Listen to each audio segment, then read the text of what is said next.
Fala aí, rapaziada, eu sou o Pedro Martins e sejam bem-vindos ao canal Lambreta News. No vídeo de hoje vamos aproveitar o maior hype do futebol brasileiro no momento para tratar de um tema polêmico.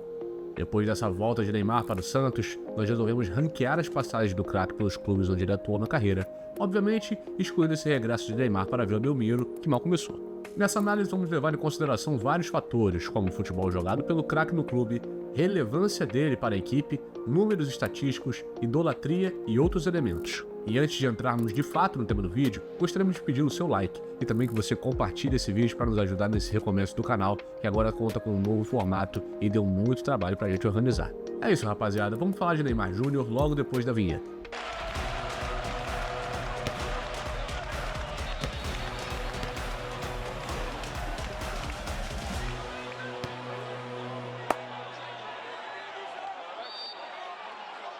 Vamos começar pelo pior? Não é surpresa para ninguém que a passagem menos estrelada de Neymar foi pelo Al Hilal. Apesar das expectativas e 90 milhões de euros envolvidos para tirar o jogador do PSG, esse foi o grande fracasso da carreira de Neymar em termos de números. Boa parte dessa maré de decepções se deu às graves lesões que não deixaram o brasileiro mostrar seu futebol na Arábia Saudita.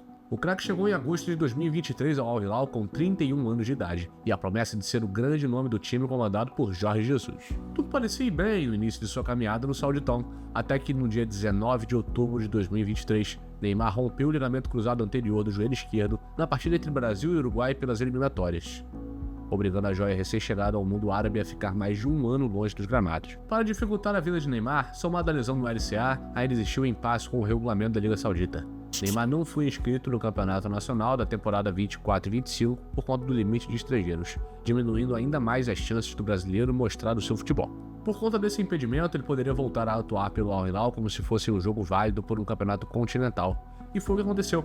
O camisa 10 voltou a jogar no dia 21 de outubro de 2024 na vitória do Al Hilal sobre o Al Ain na Champions Asiática. E quando tudo parecia voltar à normalidade, 13 dias depois Neymar sofreu um novo problema. Dessa vez, um incômodo na coxa direita. Mas a partir daí, Neymar já não poderia mais jogar pelo clube na temporada, já que o Al Hilal foi eliminado da Champions da Ásia antes dele se recuperar da reta final do ano, o que praticamente decretou o final de sua passagem pelo clube. Os números do brasileiro não chegaram nem perto do esperado. Em pouco menos de um ano e meio, Neymar participou apenas de 7 partidas, marcou um gol e deu 2 assistências. Um ponto que também não ajudou o Neymar foi o excelente desempenho do Al Hilal sem o camisa 10. Apesar de não ter vencido o torneio continental, a equipe de Jorge Jesus foi campeã com folga na Liga Saudita e bateu o recorde de maior sequência de vitórias na história do futebol, tendo vencido 34 jogos seguidos, com direito à menção no Guinness Book por livro dos recordes. Para piorar a situação do brasileiro, dias antes do término de sua passagem pelo Al Hilal, Jorge Jesus deu uma entrevista coletiva onde afirmou que fisicamente Neymar não conseguia acompanhar a equipe e que ele não teria mais condições de atuar em alto nível. Por fim, Neymar acabou conquistando o Campeonato Nacional Saudita e alguns torneios de segunda grandeza pelo Al Hilal, mas nunca conseguiu ser o protagonista que o clube esperava.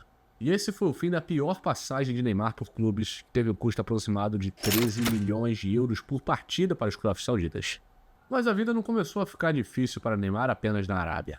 Antes disso, enquanto ele ainda estava na França, o ar parisiense começou a se tornar cada vez mais rarefeito. Sem dúvidas, a passagem pelo Paris Saint-Germain teve pontos altos, mas as polêmicas estamparam mais as capas de jornais do que os destaques positivos. A chegada de Ney no PSG mexeu com o mundo do futebol com cifras nunca vistas antes na história. Em julho de 2017, Neymar saiu do Barcelona rumo ao clube francês pela bagatela de 222 milhões de euros. Uma proposta irrecusável para qualquer clube ou jogador. Claro que a notícia tomou conta da crônica esportiva da época. Como assim o MSN iria acabar? Trocar o histórico Barcelona de Cruyff, Ronaldo, Ronaldinho, Maradona e tantas outras estrelas? Largar a companhia de Messi, Suárez, Xavi, Iniesta? Tudo isso para jogar no futebol francês? Na visão de muitos, enquanto Neymar estivesse vestido a camisa do time catalão, ele estaria eternamente na sombra de Lionel Messi.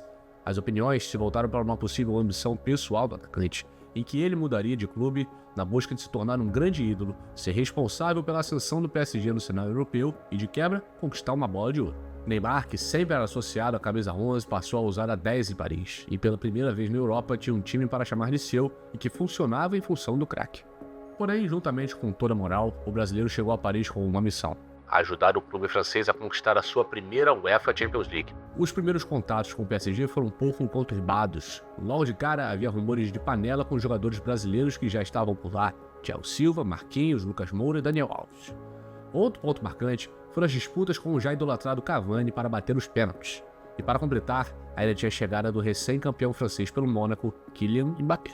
Logo, o trio de ataque se formou, Cavani como centroavante, o Tartaruga Ninja como jogador de velocidade e Neymar quase como um armador, tendo liberdade e pouca obrigação defensiva.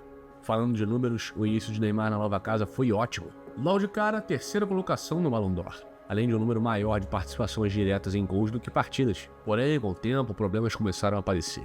As seguidas eliminações precoces do Paris na Champions irritavam os torcedores e a mídia, que já não se contentavam apenas com os campeonatos nacionais.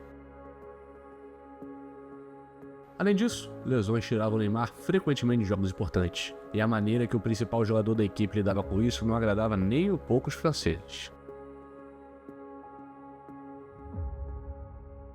2 anos após a ida do brasileiro para a França, os rumores de sua saída eram fortes. Durante praticamente 2 meses, foi veiculado que Neymar e Barcelona desejavam reatar o casamento. O grande problema é que o PSG não aceitava perder seu principal jogador, que claramente queria voltar à sua antiga casa. O resultado? Neymar permaneceu em Paris contra sua vontade, e dessa vez com uma torcida enfurecida com suas atitudes, com direito a protestos contra o brasileiro durante as partidas. A chance de Neymar se redimir veio pouco mais de 1 ano depois, com a primeira final de Champions League da história do PSG, que ia encarar o Bayern de Munique. Uma final diferente, já que por causa da pandemia, o jogo contaria com vários fatores incomuns, por exemplo, a ausência de torcida e mais substituições durante a partida. O time da dupla Neymar e Mbappé chegou com moral para a final após ter eliminado a Atalanta e Leipzig. Mas a equipe, comandada por Thomas Tuchel, não teve uma boa atuação na decisão e perdeu o título para o Super Bayern de Hansi Flick. Em agosto de 2021, uma nova empolgação tomou conta da mídia: a contratação de Lionel Messi pelo PSG. O ex-companheiro de Neymar no Barcelona agora estaria com ele jogando em Paris e formando um trio de ataque muito forte, ou pelo menos era isso que se esperava, né? Messi, Neymar e Mbappé. Esse trio tornaria o Paris Saint-Germain automaticamente candidato ao título da Champions. E novamente, o time francês decepcionou. Uma equipe que era pouquíssimo equilibrada e não rendia dentro de campo, principalmente contra adversários mais fortes. Somado a tudo isso, ainda existia a perda de protagonismo de Neymar para Mbappé. O francês ganhou importância desde sua chegada e foi cada vez mais tomando o espaço do brasileiro, que já não tinha mais o mesmo prestígio de seus primeiros anos na França. Em toda a sua passagem pelo PSG, Neymar fez 173 partidas, marcou 118 gols e deu 70 assistências. Ele conquistou 5 títulos da Ligue 1 e mais 8 taças nacionais, mas o grande objetivo da Champions não conseguiu ser atingido. Em 2023, o craque se despediu do clube que mais gastou para tê-lo em seu elenco e viu sua principal contratação da história em jogar na Arábia Saudita. O segundo lugar do ranking fica para o clube formador de Neymar, o Santos. No dia 7 de março de 2009, Neymar fazia sua estreia pelo Peixe com apenas 17 anos. O jovem franzino entrou durante um jogo que acabou em vitória por 2-1 contra o Oeste no Pacaembu. 15 dias depois, o menino da Vila fez seu primeiro gol como profissional contra o Mojimirim, e daí pra frente o craque só evoluiu. O Santos rapidamente começou a ser liderado por Neymar dentro de campo, e as goleadas do time alvinegro viraram recorrentes. Entre as mais famosas estão o 10-0 no Naviraense e o 9-1 contra o Ituano. Não demorou muito para Neymar virar um dos maiores nomes do Brasil, principalmente entre os jovens. Seu estilo de jogo, personalidade e penteados eram copiados em qualquer sala de aula do Brasil. No Santos, Neymar atuou ao lado de vários jogadores de destaque como Robinho, Elano, Arouca, Léo, Edu Dracena, Danilo e outros que passaram por lá. Mas o grande parceiro do craque na Baixada Santista era Paulo Henrique Ganso. A dupla era vista como um encaixe perfeito. Enquanto Neymar era um ótimo driblador e marcava muitos gols, Ganso era um exímio armador que encontrava passes para Neymar nas mais diversas situações. Não demorou muito ver a primeira convocação da dupla para a seleção brasileira, em 2010, no amistoso contra os Estados Unidos. E adivinha? Neymar marcou o seu na vitória do Brasil. O Santos logo ganhou projeção mundial, com um potencial craque geracional em seu elenco. Títulos, futebol bem jogado e patrocinadores acompanharam a ascensão de Neymar no Santos. A cereja do bolo foi o prêmio Puskás vencido pelo craque em 2011, dado ao gol mais bonito do ano no futebol mundial. Quem não se lembra do golaço marcado em cima do Flamengo, um drible desconcertante no Rolando Angelim. Outro ponto que evidenciava a distância de Neymar para o restante do futebol brasileiro era que o craque, mesmo jogando longe da Europa, era o único atleta atuando em solo sul-americano que era indicado ao prêmio de melhor jogador do mundo, chegando a ficar no top 10. Obviamente, manter um jogador desse calibre não era uma tarefa fácil para o Santos. Para garantir a permanência de Neymar na Vila o máximo possível, o alvinegro se virava de todas as maneiras. O salário do craque era muito superior à folha de pagamento do elenco. Para conseguir cumprir com seus compromissos, o clube cedia porcentagens de patrocínios para Neymar e renegociava contratos para manter o jogador em seu plantel. Além dos holofotes, a era Neymar também foi vitoriosa em campo. Com a camisa santista, a joia venceu 3 campeonatos paulistas, uma Copa do Brasil, a Recopa e a Libertadores da América, título que não vinha desde a época de Pelé. Tem quem coloque um asterisco na questão de Neymar não ter levado um título brasileiro para Santos. Mas muito se explica pelo fato da seleção desfalcar o peixe de seu principal jogador em inúmeras datas durante o ano, o que era justamente quando o aproveitamento do time caía muito. Em sua primeira passagem pelo Santos, Neymar disputou 225 jogos, marcou 136 gols e deu 63 assistências. Mas o Brasil já estava pequeno para o Neymar, e o próximo passo era a Europa. Como esperado, desde muito cedo Neymar era observado pelos maiores clubes da Europa. Muito se veiculava na época um possível acerto com o Real Madrid com o pai de Neymar logo no início da carreira do craque. Outros clubes que chegaram a entrar em contato foram o West Ham, Bayern de Munique e Manchester City. Mas a verdade mesmo é que não havia nada de concreto. No ano de 2013 parecia que o tempo de Neymar havia acabado no futebol brasileiro, e não deu outra. O jogador mais emblemático e atividade do Brasil foi para o grande protagonista da Europa naquele momento. O poderoso Barcelona de Messi, Xavi, Iniesta e companhia iria contar com Neymar a partir do meio daquele ano. Mas antes mesmo de chegar à Catalunha, ele fez questão de mostrar seu cartão de visitas. Para quem não se lembra, no início da década passada, existia um torneio de seleções chamado Copa das Confederações. O campeonato reunia as atuais seleções campeãs de suas Copas continentais, mais o último campeão do mundo e o país sede da próxima Copa. E era aí que o Brasil entrava.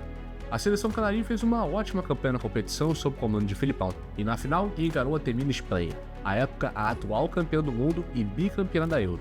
A base daquela Espanha era basicamente o Barcelona. Xavi, Iniesta, Busquets, Piqué, Pedro, Villa, entre outros. E Neymar não fez feio, o Brasil venceu a Espanha por 3-0 no Maracanã em uma partida espetacular do craque. Dado o cartão de visitas para os companheiros de equipe, era hora de se apresentar à torcida, e foi o que aconteceu no dia 3 de julho com as famosas embaixadinhas do Camp Nou, se tornando mais um craque brasileiro a passar pelo Barcelona, assim como Romário, Ronaldo, Rivaldo, Ronaldinho e muitos outros. Na Espanha, Neymar sempre foi destaque e evoluía temporada após temporada. Mas, inegavelmente, o seu ápice aconteceu em 2015. O principal motivo por trás desse ótimo ano de Neymar, simplesmente a consolidação de um dos maiores trios de ataque da história. Messi, Suárez e Neymar. O tridente sul-americano se entendia como poucas vezes visto na história do futebol, o que potencializava o desempenho de todos e destruía as defesas adversárias. O trio de ataque ia além do campo. Por diversas oportunidades, os três deixaram bem claro a amizade entre eles longe dos gramados, que existe até hoje. Para muitos, esse foi o ápice da carreira de Neymar.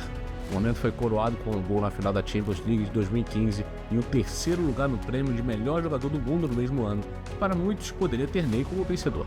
No Barcelona, o craque conquistou, anota aí, uma Supercopa da Espanha, 3 Copas do Rei, 2 Campeonatos Espanhóis, uma Champions League e um Mundial de Clubes. Além disso, ele atuou em 186 partidas, marcou 105 gols e deu 62 assistências. Tudo parecia ir bem com o brasileiro no Barcelona, quando na temporada 16-17 o clube fez o impossível acontecer, segundo o narrador André Henning. Depois do Barça tomar um sonoro 4-0 para o PSG nas oitavas de final da Champions League, o clube catalão conseguiu reverter o resultado no jogo de volta, aplicando uma goleada de 6-1 em cima dos franceses. Um dos jogos mais marcantes da era moderna da Champions, que teve Neymar como grande protagonista, marcando gol de falta, de pênalti e dando a assistência para o gol da virada feito por Sérgio Roberto. Apesar da atuação de gala do brasileiro, vários veículos exaltaram Messi em vez de Neymar. E segundo algumas fontes, isso teria chateado o camisa 11 de uma certa maneira. Aí lembra daquele papo que a gente falou lá no início de Neymar precisar ser o dono do time?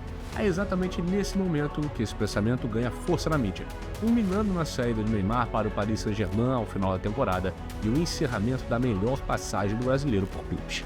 Anos depois, mais precisamente no início de 2025, o Neymar falou bastidores inéditos sobre essa transferência em entrevista na Romário TV. Segundo o craque, Messi disse que se fosse da vontade do brasileiro, ele mesmo consagraria Neymar como o melhor do mundo e que não havia necessidade de ir para o PSG buscar protagonismo. E esse foi o nosso ranking definitivo das passagens de Ney por clubes. Definitivo até o momento, né? Vai que ele brilha novamente na Vila e conquista o Hexa em 2026. Comenta aí o que achou e deixa o seu ranking também nos comentários. E novamente, não se esqueça de deixar o seu like e se inscrever no canal. Semana que vem estamos de volta com mais conteúdo. Valeu!